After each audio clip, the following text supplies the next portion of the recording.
The medical scanner beeped loudly as Dr. Zilnax bent over the unconscious human, analyzing the strange fluid leaking from the corner of his closed eyes. This was the first human specimen the Galactic Medical Council had authorized for study, and already there were anomalies that defied explanation. "Document this fluid seepage from the ocular region," Dr. Zilnax said to his assistant, Vreen. "Appears to be clear, saline-based. Possibly a malfunction of the human's internal pressure system." Vreen moved closer, her six-fingered hand holding a collection vial under the human's eye. "Specimen shows no signs of physical trauma that would explain the leakage. Perhaps a reaction to our atmosphere." The human identified as Marcus Cunningham, according to the translation chip they'd extracted from his wrist device, had been recovered from a small exploratory vessel that had drifted into Zeta Reticuli space. The ship's life support was failing, and the human was in cryostasis when they found him. The Galactic Medical Council had authorized his recovery for scientific study, as humans remained largely a mystery to the interstellar medical community. "Let's collect a sample, Dr. Zilnax said, his blue-tinged skin reflecting in the bright medical bay lights. His species, the Levorians, were known throughout the galaxy as exceptional doctors, their natural empathic abilities making them ideal healers. But humans were different. Dr. Zilnax couldn't sense this human's emotions at all first in his 200-year career. Just as Vreen collected the tear, Marcus's eyes fluttered open. His body tensed immediately, and more fluid leaked from his eyes as he stared up at the alien faces hovering above him. Where am I?" Marcus gasped, his voice hoarse. He tried to sit up, but was restrained by medical field generators keeping him immobilized on the examination table. "You are in the central medical facility of the Galactic Alliance," Dr. Zilnax said calmly, activating his universal translator. "Your vessel was found adrift. You were in cryostasis and near death." Marcus blinked rapidly, more tears flowing. "Please," he whispered, "I need to go back. My sister, she's waiting for me to bring back the medicine." Dr. Zilnax exchanged glances with Vreen. "You appear to have a malfunction. There is fluid leaking from your visual organs. We will repair this before addressing your concerns." Marcus looked confused for a moment, then gave a weak laugh that turned into a cough. "These aren't leaks. They're tears. I'm crying." "Crying," Vreen repeated, adjusting her translator settings to make sure she understood correctly. "This is a normal function?" "Yes," Marcus said, his voice breaking. "Humans cry when we're sad, scared, or sometimes even happy. Right now, I'm terrified and worried about my sister." Dr. Zilnax's inner eyelids blinked rapidly, a sign of intense scientific interest among Levorians. "Fascinating. You're saying this ocular seepage is connected to your emotional state." "They're not just connected," Marcus said, straining against his restraints. "Tears carry our emotions. It's how we release them when they become too much." Vreen carefully labeled the sample vial. "Doctor, this could explain why you cannot sense his emotions. Perhaps their biology channels emotional energy differently than any species we've encountered." Dr. Zilnax stepped back to consult the medical data displayed in holographic form above the examination table. "Your vital signs are stabilizing, but you have suffered significant cellular damage from prolonged cryostasis. You will require treatment before any discussion of departure can occur." Marcus closed his eyes, more tears streaming down. "My sister has Holzmeier syndrome. I was on a research mission to the Proxima colony to retrieve an experimental treatment. If I don't get back to Earth soon, she'll die." The doctor turned to his assistant. "Analyze the tear sample immediately. I want a complete molecular breakdown, with special attention to any chemical compounds that might correlate with emotional states." Vreen nodded and took the sample to a nearby analysis station while Dr. Zilnax continued his examination of Marcus. "How long have I been here?" Marcus asked. "Your vessel was recovered approximately 12 solar cycles ago. You have been in our medical facility for 8 of those cycles." Marcus's eyes widened in panic. 8 days? That's too long already. Please, I need to go. Your condition was severe. Another few hours in that failing cryopod, and you would have suffered irreversible neural damage, Dr. Zilnax explained. Additionally, your ship's propulsion system is beyond repair. Fresh tears formed in Marcus's eyes. "Then she's already gone," he whispered. Dr. Zilnax observed with fascination as the human's tears increased. He reached out with a slender blue hand and collected a tear on the tip of his finger, studying it closely. These contain more than just saline solution. There are complex proteins here. Hormones. Fascinating. Doctor, Vreen called from the analysis station. You need to see this. Dr. Zilnax moved to the station, leaving Marcus quietly weeping on the table. The holographic display showed a molecular analysis of the tear sample, highlighting several compounds. The sample contains elevated levels of adrenocorticotropic hormone, leucine and enkephalin, and prolactin, Vreen explained. But there's something else, a molecular structure I've never seen before. It appears to be psychoactive. Dr. Zilnax's inner eyelids fluttered rapidly. Are you suggesting these tears are not merely waste excretion, but potentially consciousness-altering compounds? The evidence suggests they may function as a form of emotional regulation, Vreen said. Perhaps even a primitive form of telepathic communication. Marcus called out from the table. They're not telepathic. They're just tears. Everyone cries. Dr. Zilnax returned to Marcus's side. Human, your physiology is extraordinary. These compounds in your tears, they may offer insights into emotional processing that could revolutionize our understanding of sentient consciousness. That's great, Marcus said bitterly, but it won't save my sister. Dr. Zilnax paused, studying the human's face. Tell me about this Holtz-Meyer syndrome and the treatment you were seeking. It's a rare genetic disorder that affects the central nervous system, Marcus explained. It causes progressive neural degeneration. The experimental treatment uses modified retroviral vectors to deliver a corrected gene sequence. Dr. Zilnax's posture straightened. You refer to gene therapy using viral vectors? Our medical technology surpassed such primitive methods centuries ago. Hope flickered across Marcus's face. You can treat genetic disorders? With minimal intervention, Dr. Zilnax confirmed. But first, we must understand more about human genetics to ensure compatibility with our methods. Take whatever samples you need, Marcus said urgently. Just please help my sister. Dr. Zilnax gestured to Vreen. Prepare a full genomic scan and release the restraint field if the human's emotional state is connected to his physical well-being. Confinement may be counterproductive.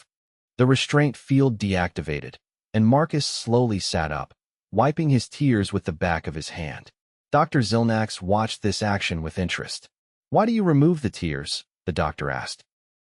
Marcus looked puzzled. It's just what we do. They can be embarrassing sometimes. Embarrassing? You feel shame for this natural process. Sometimes, Marcus admitted.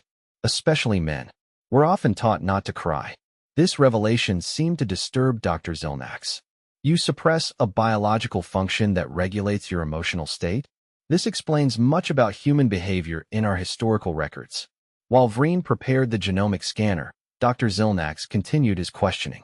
These tears you mentioned, they occur with different emotions. How do they differ? They don't look different, if that's what you're asking, Marcus said. But they feel different. Tears of joy feel like release. Tears of sadness feel heavy. Tears from physical pain are almost automatic. Fascinating. And can other humans sense the difference? Marcus thought about it.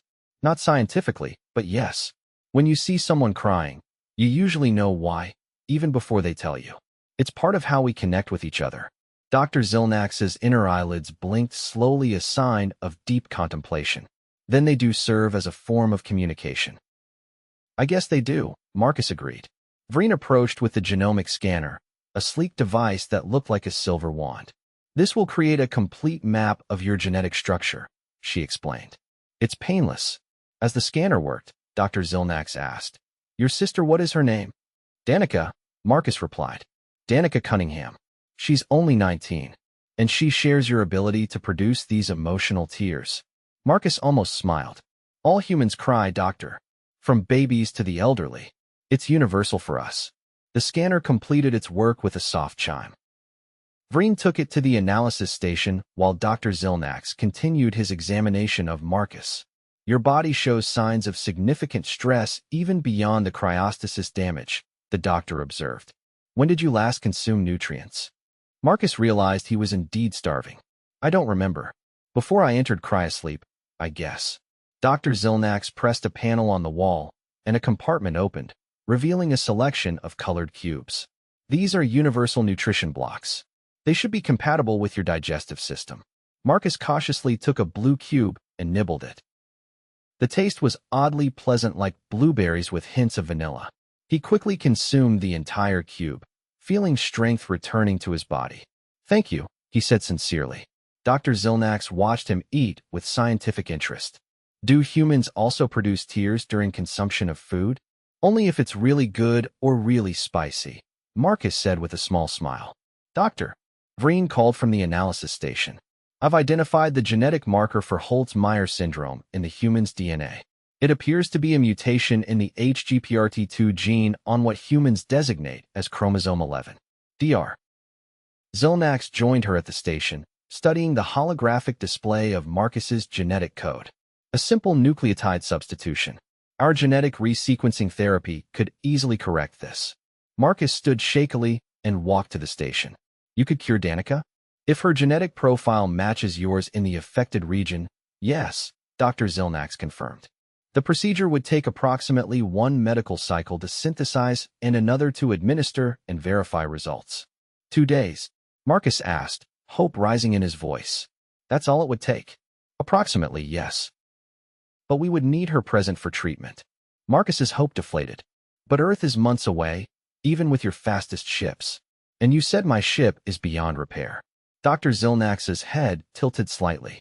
"I said your ship's propulsion system is beyond repair. However, the Galactic Medical Council maintains emergency transport capabilities for precisely such situations."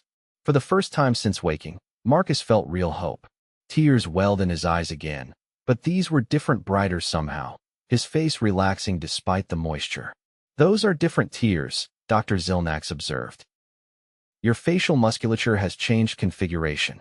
These are happy tears," Marcus explained, wiping them away. "Hope, relief. They feel different." Dr. Zilnax reached out and caught one of Marcus's tears on his finger before the human could wipe it away. He studied it with intense interest. "I must analyze this sample as well. If different emotional states produce chemically distinct tears, this could revolutionize our understanding of sentient emotional processing." While Vreen collected the new tear sample, Dr. Zilnax moved to a communication terminal and initiated contact with the Galactic Medical Council. "This is Senior Physician Zilnax requesting emergency medical transport to the third planet of the Sol system designation Earth. We have encountered a case that requires immediate intervention and presents significant research opportunities." The response came quickly. A holographic projection of a multi-limbed being appeared above the terminal. "Request received, Senior Physician. Purpose of intervention: treatment of a genetic disorder using techniques derived from our research facility. Additionally, this mission presents a unique opportunity to study human emotional biochemistry, specifically their ocular secretions, which appear to contain emotion-regulating compounds." The council members' appendages rippled their version of a nod. "Request granted. Transport vessel will arrive within 2 cycles. Prepare all necessary equipment and research protocols. Council expects comprehensive documentation." The connection ended, and Dr. Zilnax turned to Marcus. "We will depart for Earth in 2 days. In the meantime, I wish to continue studying your tears and prepare the genetic therapy for your sister." Marcus nodded gratefully, wiping away the last of his tears. "Thank you, Doctor. I don't know how to repay you. Your cooperation with our research is payment enough," Dr. Zilnax replied. "No sentient species we have encountered processes emotions quite like humans do. Your tears may hold secrets to emotional regulation that could benefit countless beings across the galaxy." Over the next 2 days, Dr. Zilnax conducted an extensive study of Marcus's tears under different emotional conditions. He showed Marcus images and videos designed to evoke specific emotions: joy, sadness, anger, and fear. Each time, he collected tear samples for analysis. The results were stunning. The chemical composition of tears varied significantly based on the emotional trigger. Tears of sadness contained higher levels of prolactin and adrenocorticotropic hormone. Tears of joy showed elevated endorphins. Tears from watching heart-warming videos of human connection contained oxytocin. "It appears your tears serve as a release valve for emotional biochemicals," Dr. Zilnax explained to Marcus as they reviewed the results together. They allow your body to maintain homeostasis during intense emotional states. I never thought of them that way, Marcus admitted. We just know that crying often makes us feel better afterward. Precisely. The removal of these compounds from your system helps restore emotional balance. Fascinating evolutionary adaptation. On the morning of their departure, Vreen entered the medical bay with excitement. Doctor, the transport has arrived, and I've prepared all the necessary equipment for our journey to Earth. Dr. Zilnax nodded. Excellent. And what of our other research project? Vreen's expression turned serious. The empathy trials were unexpected. When the volunteer Levorians absorbed the tear samples, they reported experiencing the exact emotions that produced those tears. It was most pronounced with the sadness samples. Marcus looked between them in confusion. Wait, what empathy trials? Dr. Zilnax turned to him. With your permission, we exposed volunteer medical staff to diluted solutions of your tears. As empaths, Levorians can sense emotions, but we cannot normally experience human emotions directly. Your tears changed that. They allowed our volunteers to feel human emotions as you feel them. That's incredible, Marcus said. So my tears actually transferred my feelings to your people? In a limited fashion, yes. The effect was temporary but profound. Several volunteers were visibly affected by the experience, particularly from your tears of grief for your sister. The implications of this discovery began to sink in for Marcus. So tears aren't just a way for humans to regulate our own emotions, they might have evolved as a way to communicate those emotions to others. That is our working hypothesis, Dr. Zilnax confirmed. In primitive human societies, this could have strengthened social bonds and promoted group cohesion. Visual cues combined with chemical signals would create powerful empathic connections. The journey to Earth took 3 days in the Galactic Medical Council's advanced transport ship. During that time, Dr. Zilnax and his team synthesized the genetic therapy for Danica while continuing their research on Marcus's tears. On the 3rd day, Marcus stood on the observation deck, watching as Earth grew larger in the view screen. The blue-green planet, swirled with white clouds, brought fresh tears to his eyes, tears of homecoming and hope. Dr. Zilnax stood beside him, observing both the planet and the human's reaction. Your world is beautiful, the alien doctor commented. Much like our homeworld once was, before we developed the technology to restore its natural systems. Will you help other humans too? Marcus asked. There are many diseases we haven't cured yet. Dr. Zilnax's inner eyelids blinked thoughtfully. The council will need to debate the ethical implications of such intervention. But your tears have given us something invaluable, a window into human emotional experience. That alone may justify expanded medical cooperation. The ship entered Earth's atmosphere under stealth protocols, landing in a remote area near the hospital where Danica was being treated. Using advanced cloaking technology, Dr. Zilnax, Vreen, and Marcus made their way to the hospital undetected. They found Danica in a private room, her condition significantly worse than when Marcus had left. Her body was thin, her movements jerky and uncoordinated, classic late-stage symptoms of Holtzmeyer syndrome. When she saw Marcus, her eyes widened, and tears immediately began flowing down her cheeks. You came back, she whispered. I thought you were dead. Marcus rushed to her bedside, taking her hand. I'm here, Danny. And I brought help. Danica's gaze shifted to the aliens standing behind her brother. To her credit, she didn't scream or panic, just stared in wonder through her tears. You're not from around here, are you? Dr. Zilnax stepped forward. I am Dr. Zilnax of the Galactic Medical Council. We have developed a treatment for your condition. Danica looked between the alien doctor and her brother. Is this real? Or has the disease reached my brain? Marcus squeezed her hand. It's real. They found me when my ship was damaged. They've been studying human tears, can you believe it? And they have a cure for you. Dr. Zilnax approached the bed while Vreen began setting up their equipment. With your permission, we will begin treatment immediately.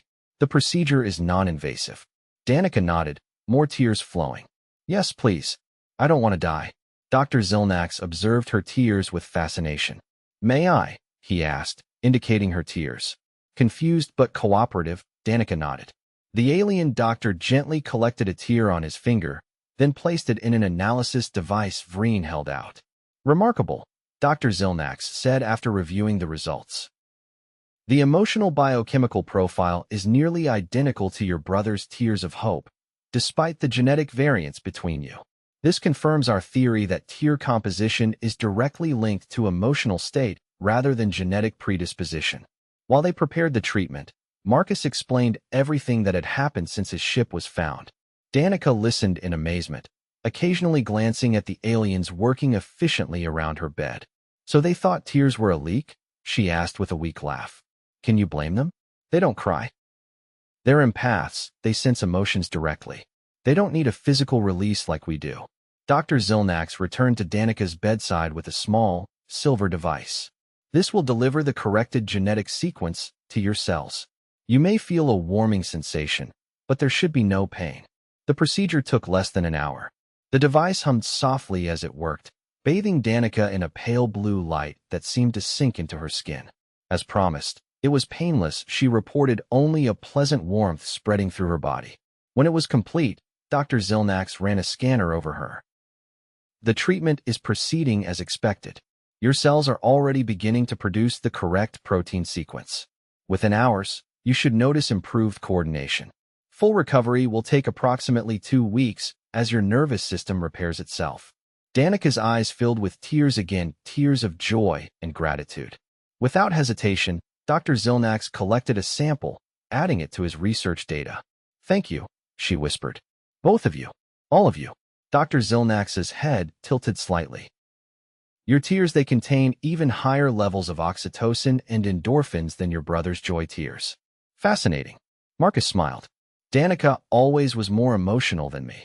I am not, she protested, but she was smiling too. While Danica rested, Dr. Zilnax and Vreen consulted privately with Marcus in the corner of the room. Your sister will recover completely, Dr. Zilnax assured him. But we must return to our facility soon. The council has granted us only a brief window for this intervention. I understand, Marcus said. But what about your research on tears? Will you continue it? Indeed. This discovery represents a significant advancement in our understanding of interspecies emotional processing.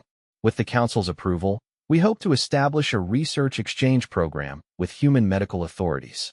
Marcus looked concerned. That might be complicated. Our world doesn't officially know about alien life yet. Dr. Zilnax's inner eyelids blinked rapidly. This is unexpected. Your species has achieved space travel, yet maintains the fiction of cosmic solitude. Only a few people know about other intelligent life, Marcus explained. I was part of a secret exploratory program. Most humans aren't ready for the truth yet. The alien doctor considered this. Then perhaps our exchange should remain discreet for now. Selected human scientists could be invited to our facilities under appropriate protocols. I think that could work, Marcus agreed. And it would give us access to your medical knowledge without causing worldwide panic. Before departing, Dr. Zilnax left Marcus with a small silver device. This contains our findings on human tears, along with basic information about our medical technologies that should be compatible with your current scientific understanding. Share it wisely. I will, Marcus promised. And thank you for saving both our lives. Dr. Zilnax did something unexpected, then he reached out and touched Marcus's cheek, collecting a final tear that had formed during their farewell. These tears of gratitude and friendship will be the cornerstone of our research. They contain the highest concentration of bonding hormones we've observed. After the aliens departed, Marcus stayed by Danica's side as she began her recovery.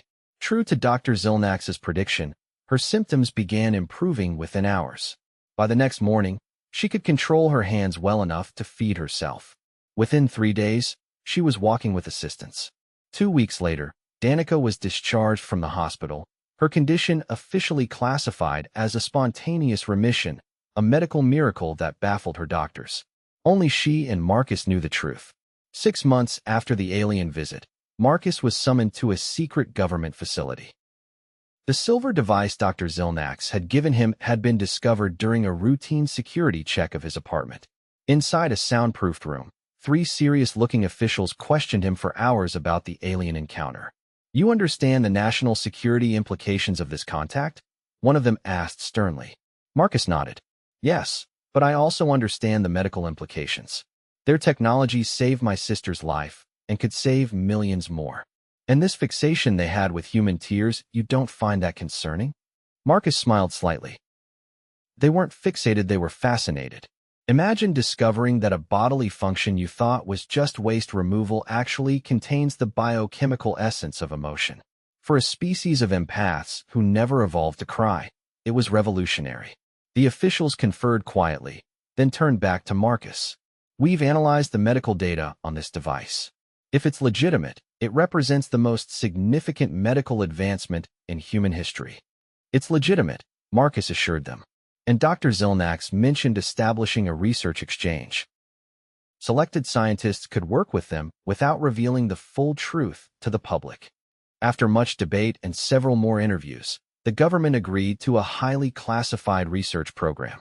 1 year later, a small team of human doctors and researchers, including Marcus, traveled to the Galactic Medical Facility aboard a ship provided by the Galactic Medical Council. Dr. Zilnax greeted them personally as they arrived. Welcome, colleagues. Your arrival marks an historic occasion for both our peoples. Marcus noticed something different about the alien doctor. Dr. Zilnax, your eyes, they look different. The Levorian's inner eyelids blinked rapidly, that familiar sign of excitement. Yes, inspired by our research into human tears, we have developed a synthetic compound that mimics their emotional regulatory function. It has proven remarkably effective at helping Levorians process intense emotions that our empathic abilities sometimes make overwhelming. One of the human doctors stepped forward. Are you saying you've developed artificial tears for your species? In essence, yes, Dr. Zilnax confirmed. Though our ocular biology differs from yours, the compound serves a similar function. It helps release and regulate emotional biochemicals. We call it Terran Solution in honor of your world. As the human delegation settled in for what would become a years-long collaboration, Marcus found Dr. Zilnax in his laboratory one evening, studying new tear samples from various human volunteers. Still fascinated by our leaky eyes? Marcus asked with a smile. Dr. Zilnax looked up, his own newly modified eyes glistening slightly with the synthetic solution. More than ever. Do you know what we've discovered?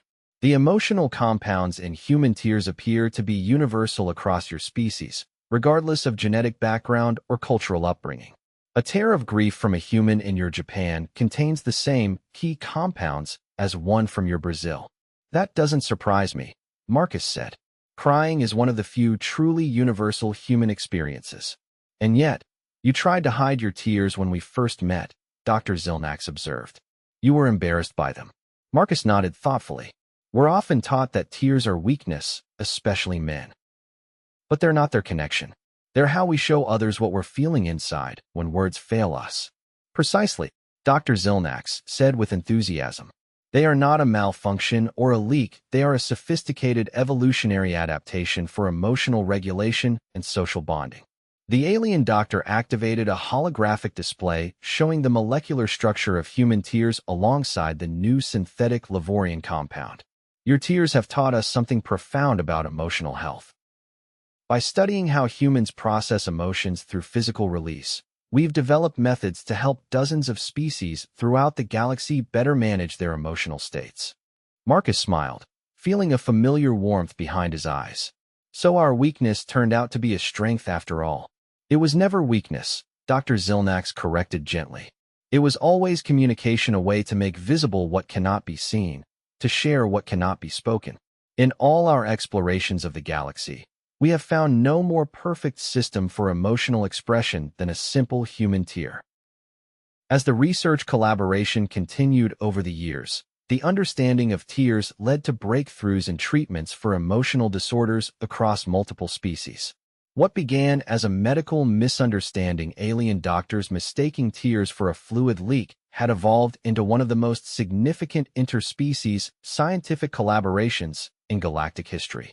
And it all started with a single tear, carrying within its simple droplet the complex chemistry of human emotion, a universal language that needed no translation. 5 years after their first meeting, Marcus stood beside Dr. Zilnax at a ceremony marking the official recognition of Earth by the Galactic Medical Council. As humanity's representative, Marcus watched as the council members voted unanimously to include Earth in their medical protection protocols. Your tears have healed more than just your bodies, Dr. Zilnax told him quietly as they observed the proceedings. They have helped heal the emotional wounds of countless beings across the galaxy. As if to prove his point, Marcus felt a tear roll down his cheek, a tear of pride, of joy, of hope for the future. And this time, he made no move to wipe it away.